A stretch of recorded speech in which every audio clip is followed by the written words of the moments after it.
Back to the daily grind. The channel's getting false flagged by triggered trolls, so make sure you subscribe to the new channel. Let's get to the MMA news.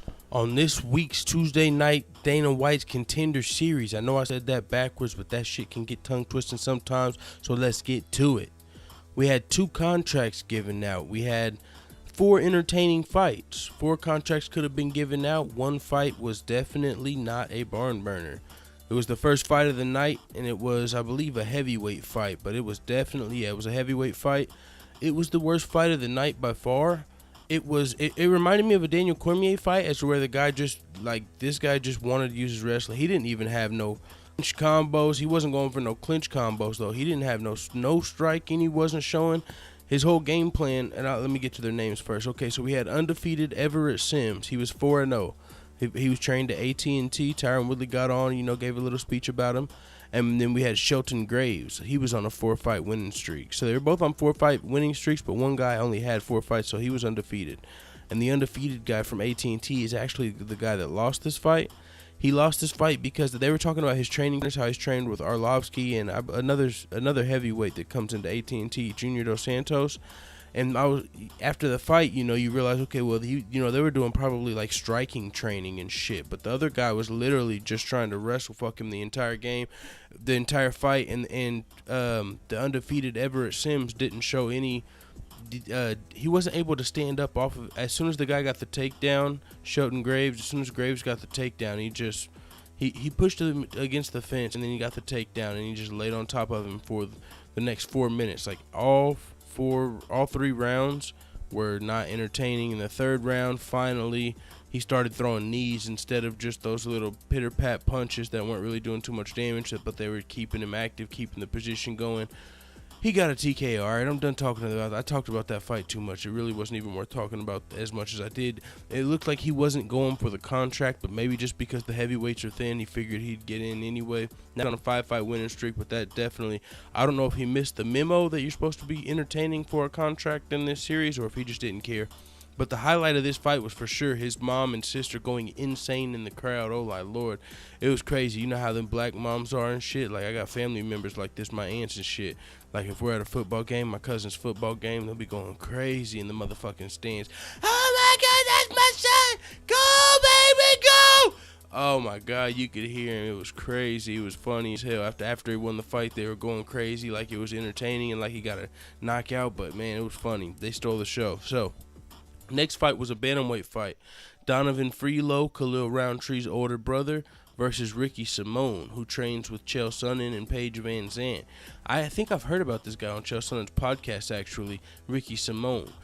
He was the huge favorite in this fight, Ricky Simone versus Khalil Rountree's older brother, Donovan Freelo, who was a big underdog.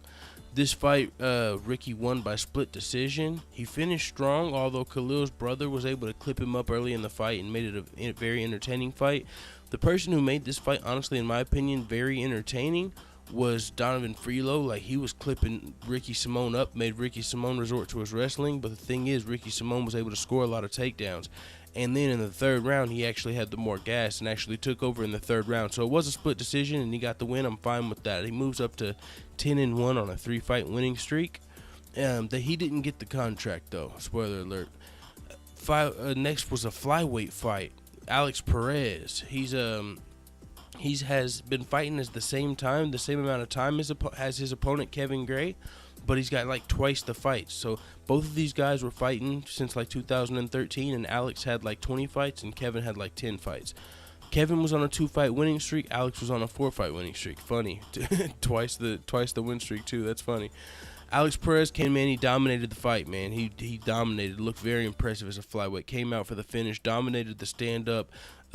His opponent shot for a couple takedowns. He ate a couple knees.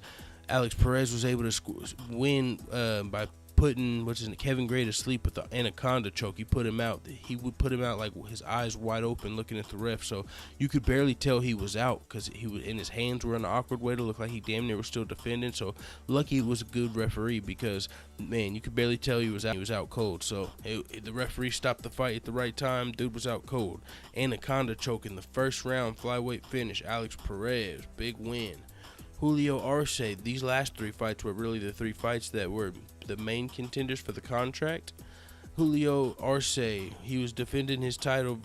He defended his title on Dana White looking for a fight, and he was the huge favorite over Peter Pettis. Peter Pettis was only 142 pounds. This was a featherweight fight. Peter Pettis came in at 142 pounds, but he said he feels like that's an advantage. He was the biggest underdog on the night, 3-1 underdog, but he came in with the awkward fighting style, like a young Anderson Silva and shit. He was clipping up the favorite in this fight.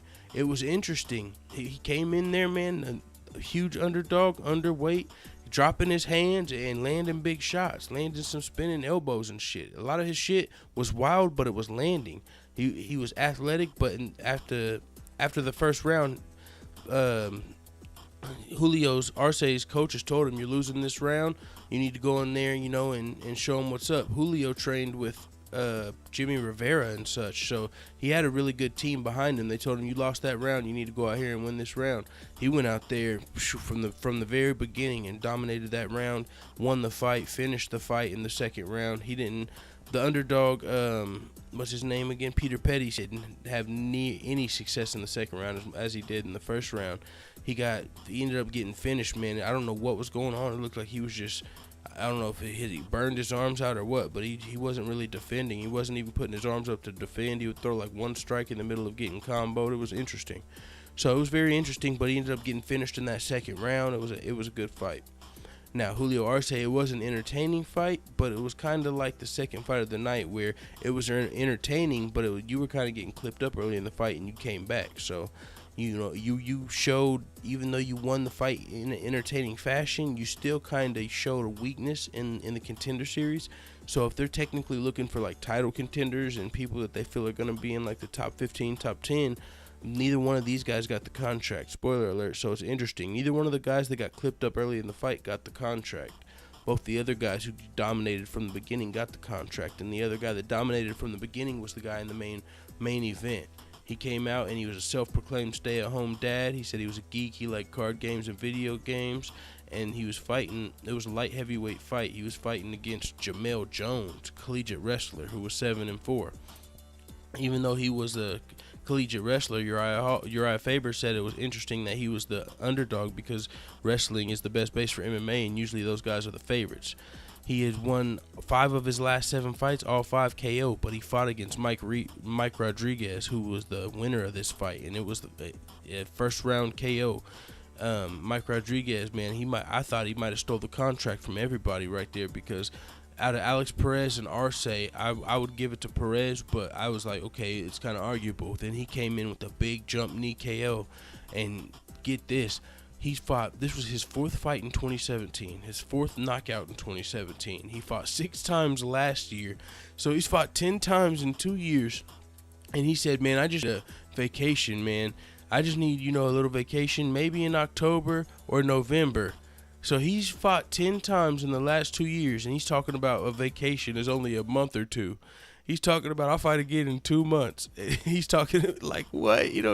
He's saying he needs a vacation. He's talking about like a 2-week vacation. Then he's ready to get back to it. This dude is going to be a super active light heavyweight. Light heavyweight needs talent. This guy had crazy reach over his opponent, landed a huge jump knee. He was smart. He said, I'm going to flick the jab out there. If he bites, I'm going for a ride. He flicked the jab out there. He bit, and he went for the ride and took dude out with the jump knee. It was a fucking great performance. Great first round knockout, man. I knew he was getting the contract, especially at light heavyweight. Man, he's very active. I'm really going to be rooting for this guy in the UFC, kind of like my boy Sean O'Malley. I'm going to be looking forward to both of these guys. Mike Rodriguez, Sean O'Malley, my fucking dudes. Now let's get it. And so Perez, I'm going to be looking forward to him too, man. He came out there and looked good against Khalil Rountree's older brother and stuff, so he's a bantamweight fighter. I'll be looking forward, or a flyweight fighter. He's a flyweight fighter. Flyweight's looking, needing some. Dana White mentioned that at the end when he gave the contracts out. He said, both of these divisions need some new talent, and he was talking about flyweight and light heavyweight, and we got some new talent tonight. So it is what it is, man. Let the haters know if you watch this and what you think about that jump knee and what you think about the Perez fight, or if you think someone else should have got the contract, dude.